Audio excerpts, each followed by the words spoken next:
저도 주 안에서 여러분들을 사랑하고 축복합니다. 네, 오늘은 부부주일입니다. 부부주일. 여러분, 다음 주 화요일 돌아온 주에 화요일 5월 20일 날이 무슨 날인지 아세요? 예, 부부의 날이에요. 21일 둘이 하나가 된다. 그래서 21일이 부부의 날입니다. 부부의 날은 제 친구 목사인 권재도 목사님이 처음 주창을 해갖고 우리 교회와 함께 부부 운동을 했습니다. 원로 목사님 때부터. 그래서 2007년도에 국가에서 공식적으로 부부의 날이 제정된 겁니다. 이게 그런 역사가 있어요. 그래서 우리 교회는 5월 셋째 주에 스승의 주일 겸 부부의 주일을 지금까지 지켜왔습니다. 그래서 오늘 이제 부부의 주일을 맞이해서 부부에 관한 말씀을 좀 나누려고 합니다. 이렇게 부부 주일이 되어서 설교할 때마다 늘 제 마음에 좀 부담이 있어요. 왜냐하면 홀로 사시는 분들 때문이에요. 홀로 사시는 분들은 부부 주일이 좀 가슴이 아픈 주일 수도 있겠다는 생각이 들어서 좀 죄송한 마음, 미안한 마음이 있습니다. 또 시집장가 안 간 우리 청년들도 뭐 이런 말씀이 크게 와닿지 않겠지요. 부부의 말씀들이. 그럼에도 불구하고 이렇게 우리가 부부일을 지키며 부부에 관한 말씀을 전하지 않을 수 없는 것은 너무너무 이 부부와 관련된 말씀이 중요하기 때문인 거예요. 이 세상에서 가장 중요한 기초 공동체가 가정입니다. 가정. 그래서 사회복지사에서 그거를 가장 기초적인 안전망이라 그래요. 가정이 무너지면 다 무너져요. 그래서 가정은 마치 우리 몸의 세포와 같아요. 세포가 건강하면 몸이 건강하고, 세포가 약하고 죽으면 몸도 죽는 것처럼 가정이 건강하면 다 건강합니다. 반대로 가정이 흔들거리고 가정이 무너지면 다 무너집니다. 근데 이 가정 중에서 가장 중요한 게 뭐냐면 부부입니다. 부부가 중요해요. 그래서 부부가 건강하고 행복하면 자녀도 건강하고 행복하고, 같이 사는 모든 식구들이 행복하고, 교회도 행복하고, 사회도 국가도 다 행복해질 수 있습니다. 그래서 가정에서 가장 중요한 거는 자식도 아니에요. 부모도 사실 아니에요. 부부가 가장 중요합니다. 할렐루야. 예, 가장 중요해요.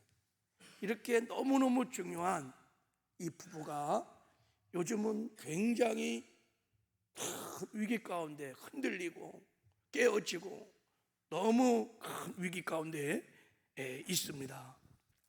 어느 가정사역연구소에서 설문조사를 했답니다. 30대 40대 기혼 남성들에게 물었어요. 만일 당신이 지금 다시 결혼할 수 있다면 지금 아내와 결혼하겠습니까? 그랬더니 70% 이상이 네, 결혼하겠습니다 라고 말한 게 아니라 아니요 그랬다는 거예요. 10명 중에 7명은 노. 야, 여자는 어떨까요? 여자는 얼쑤시가 높을 겁니다. 그래서 그런 질문 안 하고 아주 세게 질문했는데, 만약 당신이 로또에 당첨이 된다면, 그래서 모든 것을 바꿀 수 있다면 제일 먼저 바꾸고 싶은 것이 있다면 무엇입니까? 이런 질문을 던졌더니 아내들이 막 자동차요, 집이요 뭐 이렇게 말한 것이 아니라 내 남편이요 그랬대. 자기가 돈만 딱 그러면 바꾸고 싶다는 거예요.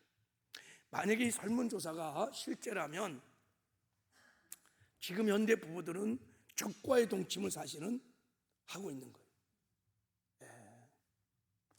미국의 한 남자가 차를 운전하고 가다가요, 경찰차가 막 뒤에서 막 따라오는 것을 보고 갑자기 속도를 내고 막 도망을 가는 거예요. 그래서 경찰이 이거 왜 수상하다 해갖고 막 따라간 거예요. 걔 막 따라가서 경찰차가 딱 세웠어요. 아니 왜 그렇게 도망갑니까? 무슨 죄를 지었길래? 그 남자가 그 경찰을 보더니만 다행스럽다는 표정으로 그러면서 사실은요 3주 전에 내 마누라가 당신과 같은 경찰관과 바람이 나서 집을 나갔는데요, 경찰차가 막 따라오길래 그놈 그 경찰관이 데려간 내 마누라를 데리고 올 줄 알고 내가 막 도망을 갔다는 거예요. 야, 우습게 같은 얘기인데 이게 뼈가 있는 말입니다. 여러분. 젊은 세대만 그럴까요? 요즘 여러분 항원 이혼이 굉장히 많이 늘어나고 있어요. 이런 재미있는 이야기가 인터넷에 있었어요. 평생 남편의 폭력으로 고통을 당하던 할머니가 60세까지는 죽은 듯 그냥 쥐죽은 듯 살았어요. 근데 애들도 시집장가 다 가고 이제 나이가 들면요 여자들은 남성 호르몬이 막 생겨요. 이제 용감해져요. 그래서 이제 60세부터는 막 말대꾸라고 막 싸우는 거야. 아니 갑자기 고분고분해도 할머니가 막 대드니까 할아버지가 더 화가 나는 거지. 이야 이놈이 이게 막 그러면서 막 이제 막 던지고 때우고 막 난리법석을 때문에 막 싸우는 거예요. 그렇게 계속 싸우다가 어느 날 할아버지가 싸우다가 힘이 붙이니까 내가 죽으면 관뚜껑 열고 흙을 파고 나와서 엄청나게 할망구 괴롭힐 거야, 두고 봐. 그렇게 큰 소리 빵빵 치다가 할아버지가 죽었대요. 야, 죽고 나니까 할머니가 온 동네 사람 불러다가 잔치를 했대. 잔치를. 야, 그랬더니 옆에 있는 아줌마가 할아버지 말을 들었거든요. 할머니 걱정이 안 드세요? 할아버지가 관뚜껑 열고 돌아와서 할머니 괴롭힌다고 했잖아요. 그때 할머니가 씩 웃으면서 걱정 마, 그런 줄 알고 내가 관을 뒤집어서 묻었어. 아마 땅을 지금 한참 밑으로 파고 있을 거야. 예, 그렇게 말을 했대요. 예. 재밌어요? 하나 더 얘기할게요. 인터넷에 내가 이렇게 찾아보니까 눈탱이가 밤탱이 된 남편들 제목이 그래. 그래갖고 내가 어느 안과병원에 50대, 60대, 70대, 80대 남성이 치료를 받으러 왔는데 다 눈탱이가 밤탱이가 된 거예요. 그래갖고 의사가 이제 물어본 거예요. 이제 이유를 물어봤어요. 50대 남성은 아내에게 밤늦게 어디 갔다 왔냐고 물었더니 꽝. 60대 남성은 아침에 밥 달라고 했다가 꽝. 아, 제가 이제 60대거든요. 절대 밥 달라고 하지 않아요. 70대 남성은 할망구 아침에 화장을 예쁘게 하고 있어서 어디 가냐고 묻었다가 꽝. 80대는요 아무 말도 안 했어요. 근데 눈 떴다고 꽝. 여러분, 이렇게 우습게 갔던 얘기가 어쩌면 이런 유머들이 회자되는 것은 지금 현대 부부들이 굉장히 위기가에 있는 것을 보여주는 일면이 아닌가, 이런 생각이 들어요. 그렇죠? 사실은 이런 유머를 떠나서 실제 팩트가 여러분 굉장히 부부들이 위기 상황에 있습니다. 겉은 그냥 사는 것 같지만 실제 굉장한 위기와 갈등 속에 살아요. 대한민국 부부들이 얼마나 싸울까요? 자, 이건 실제 통계입니다. 학술 논문지에 나온 통계. 대한민국 현재 보세요. 1, 2에 싸우는 사람이 한 달에 36%입니다. 3번, 5번 싸우는 사람이 23%, 6번에서 10번 싸우는 사람이 20%, 매일 싸우는 사람이 4%. 싸우지 않는 사람은 17%밖에 안 돼요. 이거는 여러분 그냥 인터넷 떠도는 그런 통계 수치가 아니에요. 실제로. 야, 10쌍 중에 부부 중에 지금 8명은 싸우며 사는 거예요. 지금요. 계속 티각티각 싸우고. 야, 심각하잖아요. 그래서 여러분 우리나라 이혼율이 여러분 세계 최인 거 알죠? 30만 쌍이 결혼하면요 거의 반이 다 이혼합니다. OECD 국가에서 우리나라가 자살률도 1위지만 이혼율도 1위예요. 이런 통계 수치가 부부가 굉장히 심각하다는 것을 말해주고 있는 것입니다. 왜 이렇게 부부들이 서로 행복하려고 결혼했는데 이렇게 갈등하고 싸우고 무너지고 이렇게 불행한 삶을 살까? 여기에는 많은 복합적인 이유가 있을 거예요. 근데 저는 그 이유를 먼저 여러분 부부 사랑을 노래한 아가서를 가지고 진단해 보면 놀라운 사실을 하나 우리가 발견되게 됩니다. 아가서는 여러분 부부 이야기를 다룬 책입니다. 부부의 관계를 무너뜨린 주범이 나와요. 이건 뭐 결혼 세미나나 이런 세미나 가면 듣지 못하는 진단이에요. 교회 와서 나 들을 수 있는 거예요. 자, 아가서에서는 부부를 관계를 깨뜨린 주범이 누군지를 이렇게 말합니다. 아가서 2장 15절. 자, 한번 이 말씀을 같이 한번 읽어볼까요? 시작. 우리를 위하여 여우 곧 포도원을 허는 작은 여우를 잡으라. 우리 포도원에 꽃이 피었음이라 그랬어요. 술람이 여인과 솔로몬 왕의 사랑 이야기인데 그 신랑과 신부로 비유했어요. 그리고 하나님이 우리 가정을 포도원으로 비유했어요. 포도원, 가꾸어야 할 포도원으로 가정을 비유했고, 가정이라는 포도원을 허물어뜨리는 작은 여우가 있다는 거예요. 실제 가정을 누가 파괴시키냐? 저 작은 여우가 파괴시킨다고. 부부를 갈등시키고 부부를 무너뜨리는 주범이 누구냐면 작은 여우인 것을 성경은 말하고 있어요. 저 작은 여우가 뭘까요? 어둠의 영들이 마귀와 그 귀신들인 거예요. 그래서 여러분 부부관계를 힘들게 하고 깨뜨리는 배후에는 마귀의 역사가 있는 거예요. 어둠의 영의 역사가 있는 겁니다.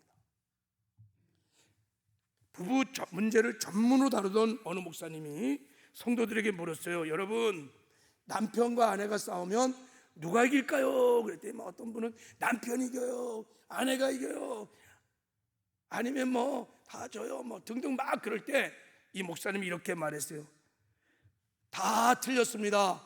마귀가 이깁니다. 그랬어요. 결국 부부가 싸우고 미워하고 깨어지고 이혼하고 다 속은 거예요. 마귀에게 진 것입니다. 이제부터 여러분 가정을 지키기 위하여 마귀의 흉악한 괴계를 다 분별하여 대적하기를 바랍니다. 우리의 싸움은 혈과 육이 아니에요.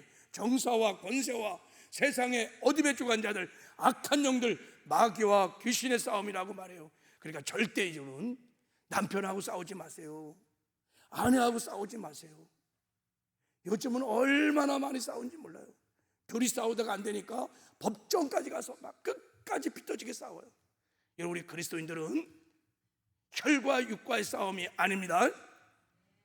내 사랑하는 남편과 아내와 싸우지 마십시오. 배후의 마귀와 싸워 이기시기를 바랍니다. 이거 실화인데요. 조용기 목사님이 서대문 교회에서 목회하실 때, 그때는 뭐 교회가 이렇게 크지 않을 때였어요. 이상한 전화를 한 통 받았습니다. 목사님이 결혼 주례를 하고 성혼 선포를 하셨습니다. 근데 나는 도저히 이제 이 남자와 못 살겠습니다. 목사님 오셔서 성혼 선포도 했으니까 파혼 선포도 목사님이 해주시면 제가 합법적으로 이혼을 하겠습니다. 목회를 하다 보니까 별의별 전화를 다 받는 거예요. 그래서 목사님이 전화로 집사님 헤어지지 말고 잘 살아. 다 인생이 그런 거야. 막 달래도 이게 막 감정이 상해 있으니까 미움과 상처와 막 말을 안 듣는 거예요. 목사님 제발 오셔서 예배 드리시고 기도해 주시고 파혼 선포를 해주세요. 그러면 제가 이혼하겠다고 떼굴복굴 해갖고 목사님이 가셨대요. 그 바쁜 와중에 성경책을 끼고 갔대요. 부부가 딱 앉았어. 이제 예배를 드리는 거야. 뭐 하려고? 파혼 선포를 하려고. 그래서 이제 예배를 막 드리는데, 예배하고 기도를 하는데 감동이 착 오는데 성령께서 이러시더래요. 두 부부를 축복하거라. 그리고 배후의 어둠의 영을 대적하라는 감동이 딱 와갖고 정희 목사님이 다 부부 손을 딱 잡고 막 축복을 한 거예요. 이분들이 어떻게 만나서 어떻게 사랑했는지 그 아름다운 추억 막 축복을 막 하고, 그리고 나사렛 예수 그리스도를 명하노니 이 부부를 깨트리려고 하는 더럽각한 어둠의 영들 물러갈지어다. 분노의 영들, 미움의 영들, 분열의 영들이 물러갈지어다 하고 막 대적한 다음에 예수를 명하노니 부부는 하나가 될지어다 하고 막 그랬더니요, 두 부부가 막 갑자기 눈물을 막 닭똥 같은 눈물을 뚝뚝뚝 흘리면서 회개가 터진 거예요. 그래갖고요, 정기 목사님이 같이 살아 이제. 그래서 부부가 깨어지려다가 하나가 됐다는 실제 여러분 간증이 있습니다. 여러분 보세요. 가정을 무너뜨린 주범이 영적 실체는 어둠의 영입니다. 마귀는 잘 알고 있습니다. 가정이 얼마나 중요한지를. 가정을 무너뜨리면 다른 것도 다 무너진다는 것을 마귀는 알아요. 그래서 가정을 공격할 때 어디를 공격하냐면 부부가 중요한 것을 알기 때문에 부부를 공격하는데, 부부 중에서도 누가 중요하냐?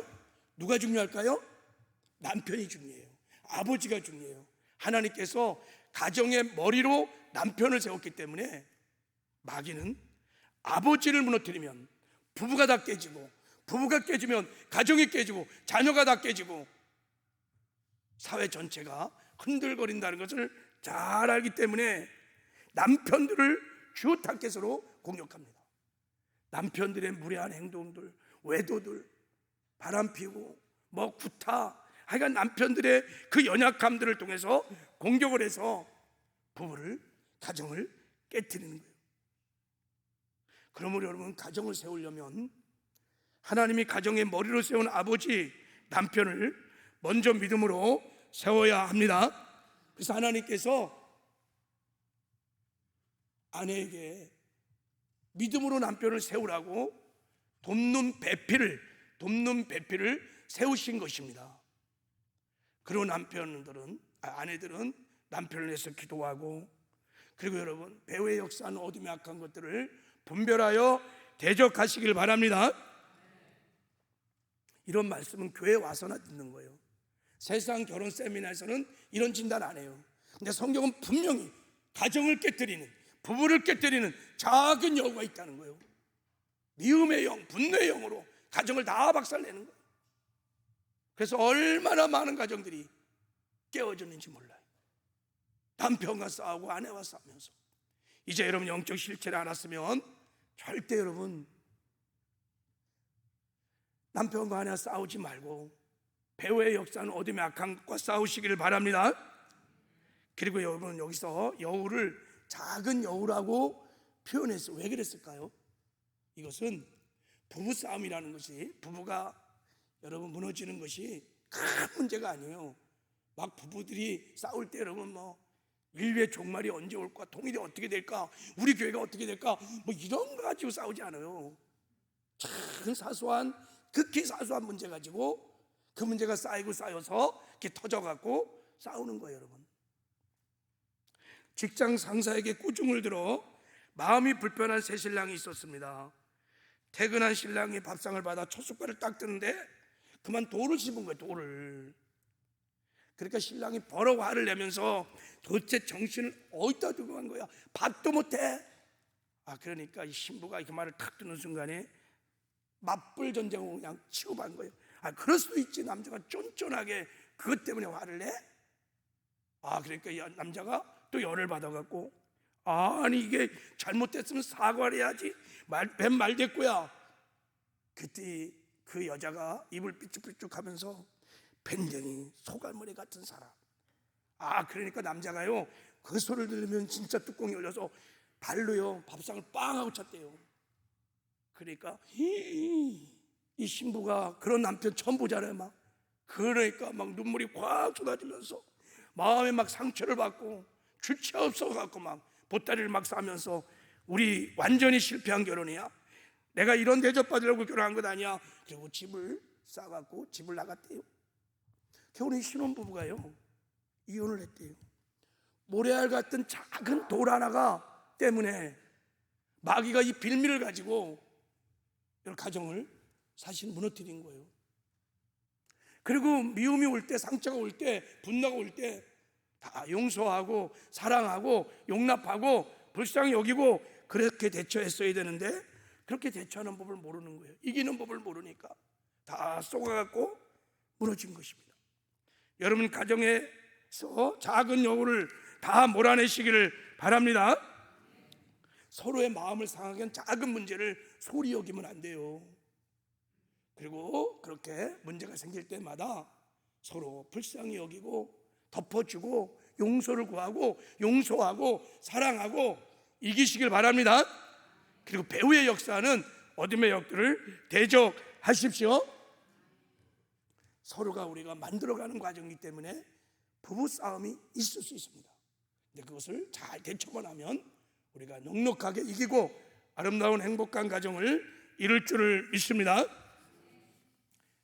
두 번째로 부부들이 갈등하고 깨어지고 무너지는 행복하지 못하는 근본적인 이유. 저는 오늘 제가 결혼 세미나를 하는 것이 아니기 때문에, 전 전문가도 아니기 때문에 성경적인 아주 근본적인 원리를 지금 여러분에게 나누려고 하는 거예요.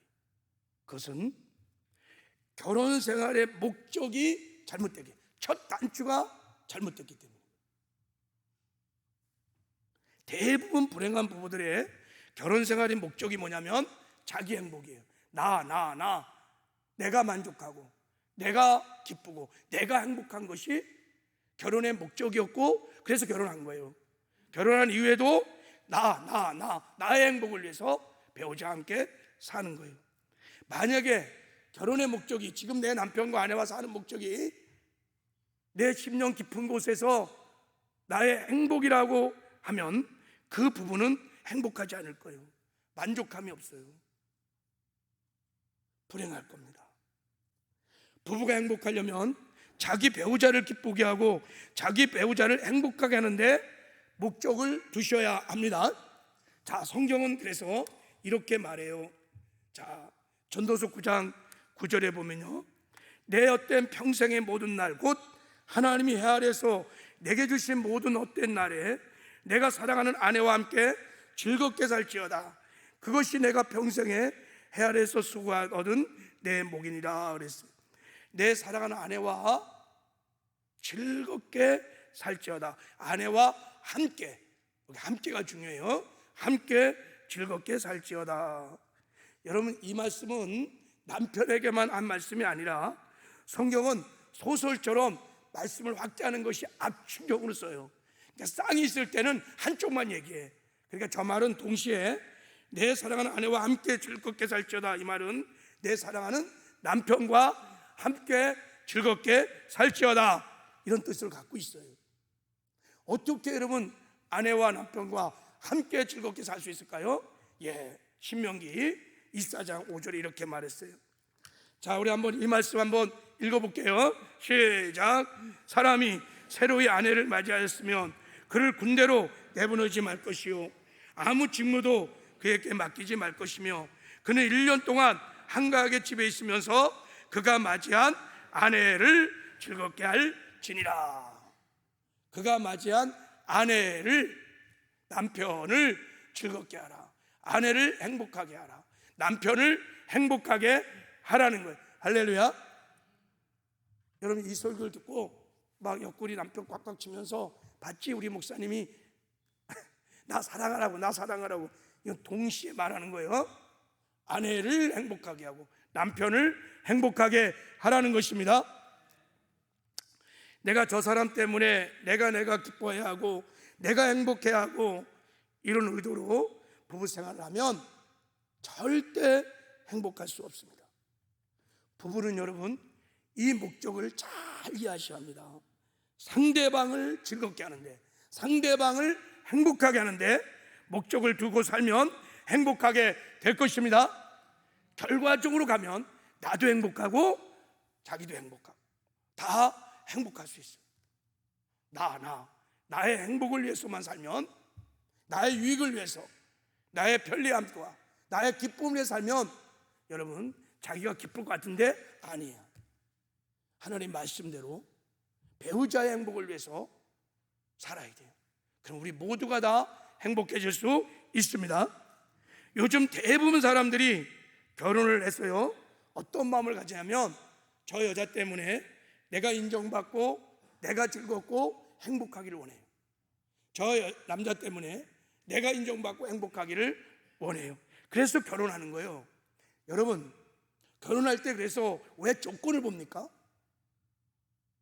돈은 얼마나 있는지, 얼굴은, 외모는 어떤지, 공부는 얼마나 했는지, 가문은 어떤지, 왜 이런 조건을 볼까요? 내가 이런 것을 취해서 내 존재의 가치를 높이려고 하는 거예요. 내가 상대방의 이런 것들을 취해서 거기서 내가 안정감을 가지려고 하는 거예요. 내가 행복하려고 하는 근본적인 의도가, 이기적인 의도가 다 깔려 있어요. 그래서 서로 여러분 남녀가 만날 때 그 매력 포인트 따라서 만나는 거예요. 그래서 매력 포인트가 없어 보여, 내가 저거를 취해서 행복하지 않아, 만족하지 않아, 그러면 여러분 안 만나는 거예요. 다 그래서 결혼을 합니다. 그것을 취해서 내가 행복해지려고, 내가 만족하려고, 내 존재 가치를 높이려고. 근데 막상 결혼하고 살아보면요, 욕구가 채워지지 않거든요. 그러니까 시험 들고 상처받고 그러는 거예요. 서로 그것 때문에 결혼했거든요.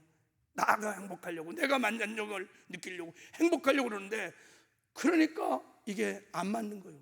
그리고 여러분, 일단 내가 그 상대방의 매력 포인트를 소유했잖아요. 특히 남자씨들은 그걸 딱 소유하고 나면요, 그때 더 이상 매력 포인트를 느끼지 않아요.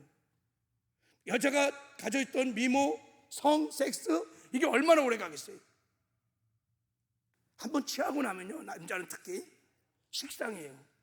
그래서 다시 태어나도 그 여자하고 결혼 안 하려고 하는 거예요. 이게 여러분 궁극적으로 결혼의 목적, 결혼생활, 부부생활의 근본적인 목적이 잘못된 거예요. 그래서 우리가 진짜 행복한 부부생활을 하려면 목적을 바꿔야, 생각을 바꿔야 돼요. 저 사람 때문에 내가 안정감을 갖고 저 사람 때문에 내가 행복하려고 하면 절대 안 돼요. 나 때문에 내 남편이, 아내가 기쁘고 행복하기를 바라는 마음으로 결혼생활하면 행복해질 것입니다. 이게 하나님이 가르쳐주는 가정의 중요한 법도예요. 이것을 첫 단추를 잘 끼셔야 합니다. 그리고 첫 단추를 잘 낀 다음에 부단히 여러분이 연습을 하셔야 합니다. 할렐루야. 그러면 행복한 부부가 될 것입니다. 특별히 이제 예수를 믿는 그리스도인들은 부부 생활의 목적을 자기 행복이 아니라 자기 배우자의 구원과 신앙 성숙에도 두어야 합니다. 내 배우자가 구원받고 내 배우자가 예수 잘 믿도록 하는 것이 우리 부부 생활의 목적이 되어야 돼요. 이것이 내가 나의 배우자에게 영원히 정말 행복하게 해줄 수 있는 거예요. 내 배우자가 구원받고 예수 믿고 주를 닮아가고 거룩함을 이루어가는 것, 이것 때문에 내가 기뻐하고 이것 때문에 행복해야 돼요. 이게 부부생활의 목적인 것입니다. 할렐루야.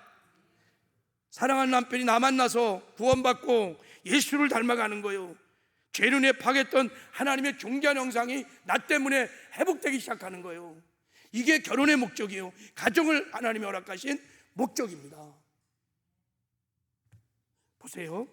자, 우리 고린도 7장 14절 이 말씀 한번 읽어볼까요? 시작. 믿지 아니하는 남편이 아내로 말미암아 거룩하게 되고 믿지 않은 아내가 남편으로 말미암아 거룩하게 되느니라. 할렐루야.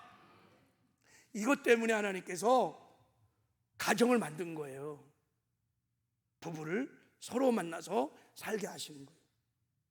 믿지 않는 남편이 나 때문에 구원받고 예수를 닮아가고 신앙생활 잘하고 성화를 이루어가는 것, 믿지 않는 여러분 아내가 나를 만나서 구원받고 예수를 닮아가는 성화를 이루어가는 것, 이것이 여러분 하나님께서 우리에게 결혼을, 가정을 이루게 하신 궁극적인 목적인 것을 믿으시길 바랍니다.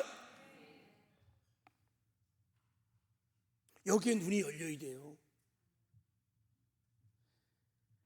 이 목적을 분명히 깨달으면요, 남편의 구원과 아내의 구원을 위해서 영순위로 기도합니다. 영순위로 기도합니다. 남편과 아내의 구원을 위해서 믿음으로 섬기고 믿음으로 기도합니다. 그리고 구원받은 이후에는 서로 하나님의 형상을 회복되도록, 예수를 닮아가도록 서로 사랑하고 복종하고 예배도 함께 드리고 훈련도 받고 하나님께 나아갑니다. 점점 거룩해지기 시작하면 여러분, 하나님이 거룩을 그릇 삼고 임재하셔갖고 하나님의 셰칸의 영광을 가정에서 맛볼 수 있습니다. 그러므로 여러분, 행복은 보너스로 오는 거예요. 우리가 배우자의 행복을 위해서, 배우자의 구원과 신앙의 성숙을 위해서 그렇게 부부 생활을 잘해서 거룩함을 이루면 하나님이 행복은 보너스로 주시는 것입니다. 처음부터 내 행복을 위해서, 그러면 여러분 결혼생활 행복할 수 없어요. 우리는 사랑하기 때문에 결혼한다는 것은 사실은 성경적인 말이 아닙니다. 옳은 말이 아니에요. 사랑하기 때문이 아니라 사랑하기 위해서 결혼을 하는 것입니다. 할렐루야. 서로 미완성된 존재들이 서로 모여서 미숙한 상태에서 서로 만나서 가정을 이루어 서로를 통해 구원을 받고 서로를 통해서 천국의 삶의 원리를, 사랑하는 법을 배워가는 거예요. 순종도 배우고 겸손도 배우고 인내도 배우고 하나님 나라의 삶의 원리를 배우면서 예수를 닮아가는 것이 부부 생활인 것입니다. 이 목적이 분명하면 이제 부부가 티격태격 싸우고 막 갈등하는 문제가 생겨도 그것 때문에 여러분 막 이혼하거나 헤어지거나 그러지 않아요.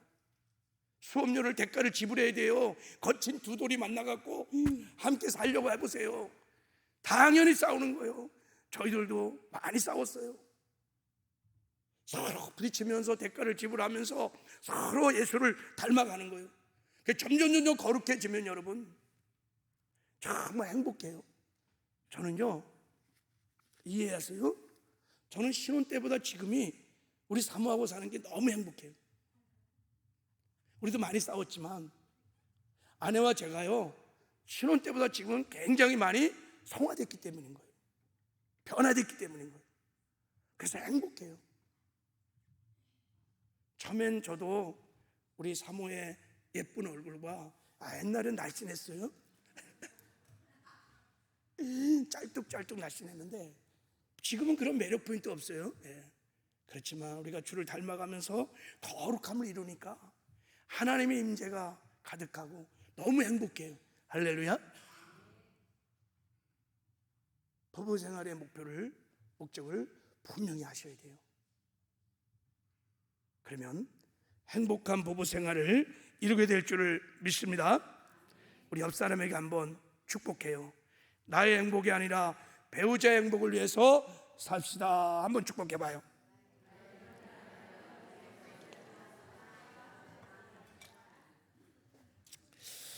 이렇게 배우자를 기쁘게 하고 행복하게 하려면 여러분 배우자를 알아야 돼요? 몰라야 돼요? 알아야 돼요.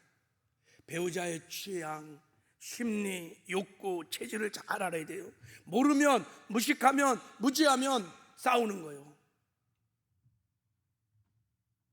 그래서 하나님 우리에게 이렇게 말씀하신 거예요. 자 우리 한번 베드로서 3장 7절 읽겠습니다. 시작. 남편들아 이와 같이 지식을 따라 너희 아내와 동거하고 그를 더 연약한 그릇이요 또 생명의 은혜로 함께 이어받을 자로 알아 귀히 여기라. 이는 너희 기도가 막히지 아니하게 하려 함이라. 두 가지 중요한 말씀하셨어요. 지식을 따라 동거하라. 아내와 남편은 동거해야 돼요. 같이 살아야 돼요. 따로 여러분 별거하면 안 돼요. 같이 살아야 돼요. 그런데 같이 살 때 반드시 지식을 따라서 같이 살아야 된다는 거야. 이 지식이 무슨 지식일까요? 세상 지식, 내 지식, 내 경험, 이게 아니에요. 하나님의 말씀이에요.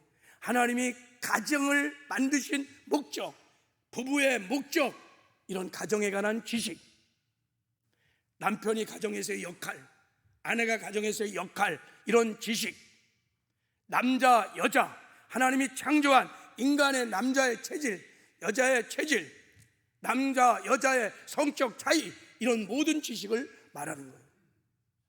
이런 걸 깨닫고 이런 걸 알고 부부와 연합을 하라는 것입니다. 할렐루야. 여러분, 이혼 사유가, 가장 큰 이혼 사유가 지금 뭔지 아세요?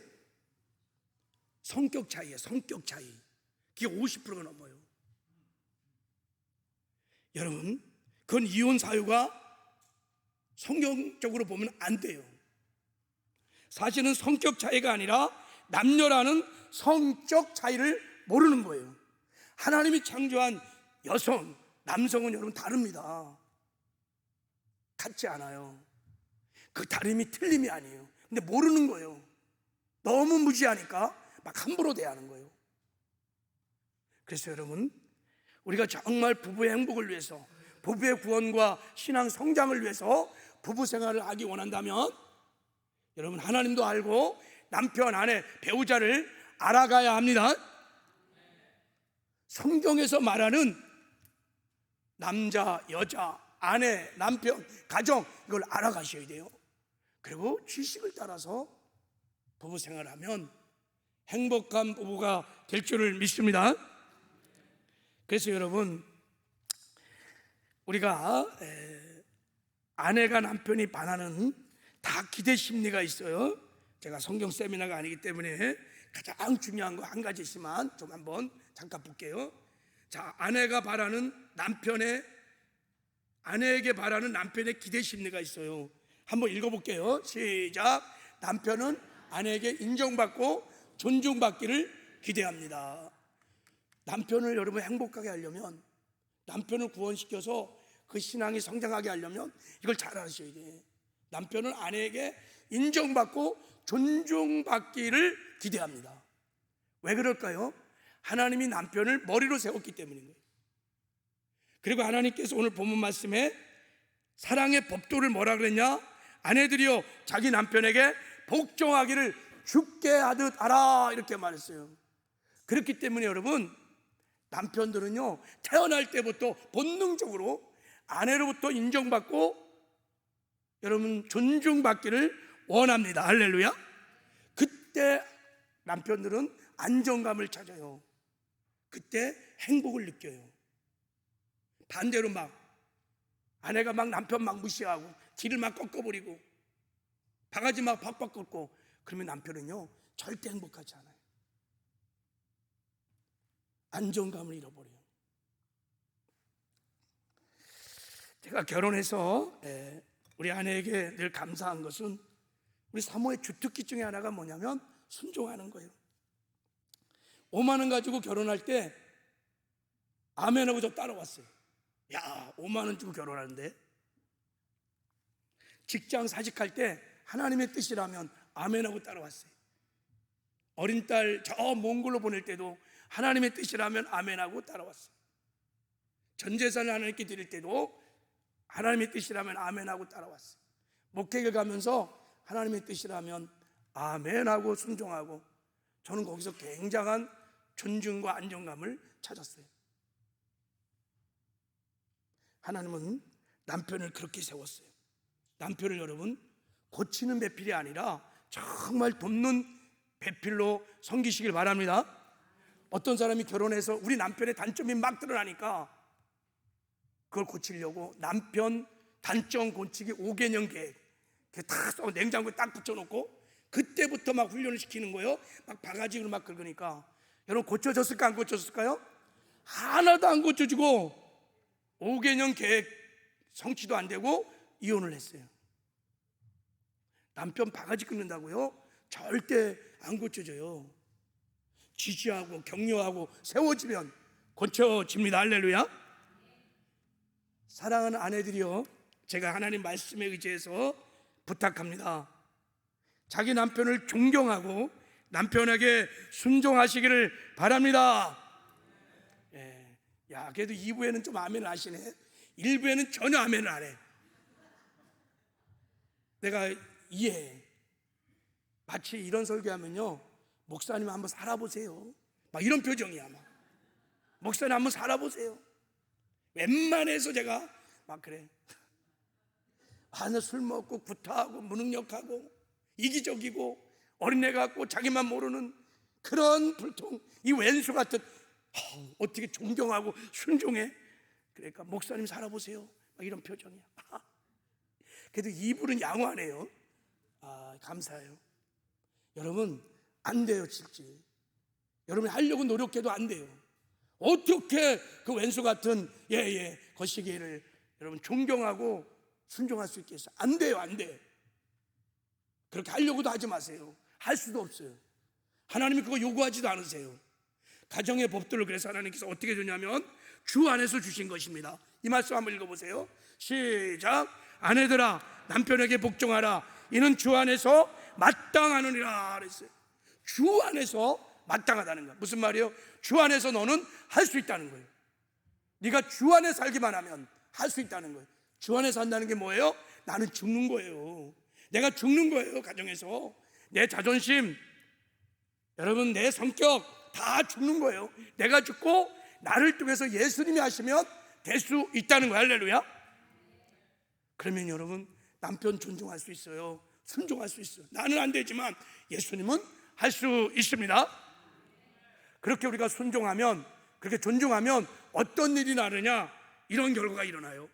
자, 우리 한번 베드로전서 3장 1절 읽겠습니다. 시작. 아내들아 이와 같이 자기 남편에게 순종하라.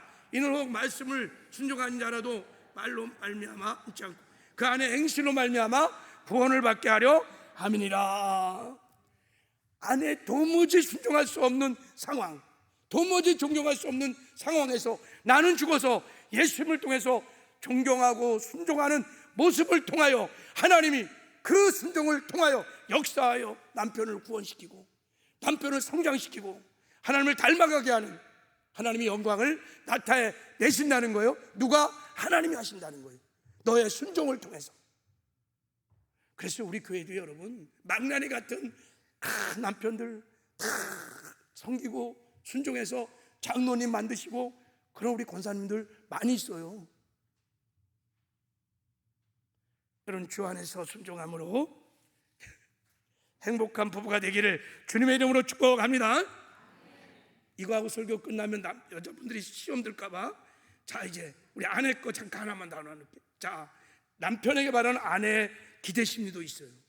첫 번째 기대 심리는 읽어봐요. 시작. 아내는 남편이 자기를 전심으로 사랑해 주기를 기대합니다. 왜 이런 기대 심리를 갖고 있냐면 하나님이 말씀, 남편들아 아내 사랑을 그리스도께서 교회를 사랑하시고 그 교회를 위하여 자신을 주신 것 같지 않아 그랬어요. 예수님이요 교회를 저와 여러분을 사랑하듯이 그렇게 아내를 아가페하라고 말씀했어요. 그러니까 아내는요 남편으로부터 존중받고 사랑받기를 원해요. 그래서 남편의 사랑 안에서 안정감을 누려요. 행복을 누려요. 이게 아내의 기대 심리예요. 이것들은 우리 힘으로 안 돼요. 남편이 죽어야 돼요. 이것도 주 안에서의 법도예요. 내가 죽고 나를 통해서 주님이 하시면 우리가 아내를 예수님이 교회를 사랑하듯 그렇게 사랑할 줄을 믿습니다. 이것도 한번 읽어봐요. 아내 시작. 아내는 남편이 남 앞에서 자신을 귀하게 여겨주고 전인격적으로 대해주기를 기대합니다. 하나님 말씀하셨어요. 남편들에게 잘 들으세요. 아내들을 귀하게 여기라. 남편들아 아내를 사랑하며 괴롭게 하지 말라는 거예요. 무슨 말이에요? 아내들에게 무례하게 하지 말라는 거예요. 사랑은 무례하지 않아요. 사랑은 젠틀해요. 비인격적으로 막 폭언하고 막 때리고 막 그렇게 하지 말라는 거예요.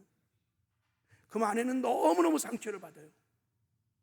아내는 남편으로부터 존중받기를 원해요. 귀하게 여김을 받기를 원해요. 여러분들이 주님의 마음으로 그렇게 아내를 귀하게 여기고 존중하셔야 돼요. 그럼 아내는 그 자리에서 그 안에서 진정한 안정과 만족을 누리고 행복해지는 거예요. 또 아내가 기대하는 한 가지만 더. 자, 우리 같이 한번 읽어볼까요? 시작. 아내는 관계지향적이므로 함께 있어주면서 친밀한 대화를 원합니다. 이런 아내의 성격, 여자의 체질을 잘 알아서 여러분이 그렇게 아내를 대하시면 아내는 그 안에서 행복감을 누리게 될 줄을 믿습니다. 말씀을 맺겠어요. 제가 지난달에 성경 관통 세미나 가려고 저기 대전에 얼몬 수양관을 갔어요. 거기 가니까 한국계 유명한 목사님들, 사모님들, 남편이 돌아가셔갖고 사모님들이 이제 같이 이렇게 공동체를 이루면서 사시는 거예요. 근데요, 그 목사님이 하시는 말이, 사모님들이 자기 사택도 있고 집도 있는데, 그 좋은 데 있는데 거기서 안 사시고 남편이 먼저 가셨으니까 너무 남편 생각나고 홀로 그 집에 사는 게 너무 힘들대요. 그래갖고 여기 와서 이렇게 공동체 생활을 한다는 거예요. 제가 그 얘기를 듣고, 그날 아내가 내 곁에 있는 것이 얼마나 행복한지 몰라. 그래, 그날 밤에 전화 걸어서 여보 사랑해 고백했어요.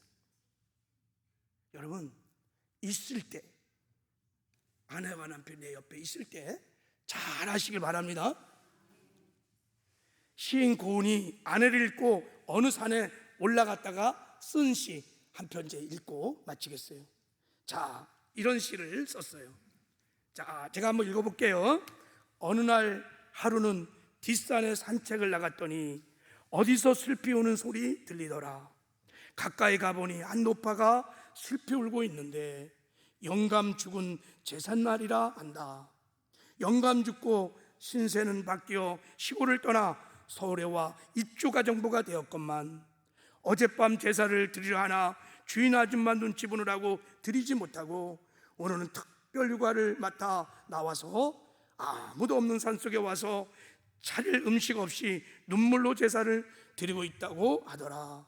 처음에는 위로하느냐고 이 말 저 말 하다가 나도 내 신세가 서러워 둘이 얼싸안고 실컷 울다가 내려왔다. 먼저 간 아내 생각 때문에 실컷 울다가 내려왔다는 거예요. 여러분, 사랑하는 아내, 사랑하는 남편, 하나님이 나에게 주신 최고의 선물인 줄 알고 살아있을 때 여러분, 아내의 행복을 위하여, 남편의 행복을 위하여 서로 사랑하고 순종하며 여러분 행복한 부부 생활을 하시길 바랍니다. 그리고 여러분, 혹시 싸울 때 이제 남편과 싸우지 말고 아내와 싸우지 말고 작은 여와 싸워서 이기시기를 바랍니다. 그래서 우리 서울 순복의 모든 가정들이 하나님 임재와 영광이 충만한 행복한 가정들로 세워지는 은혜가 있기를 주님의 이름으로 축복합니다.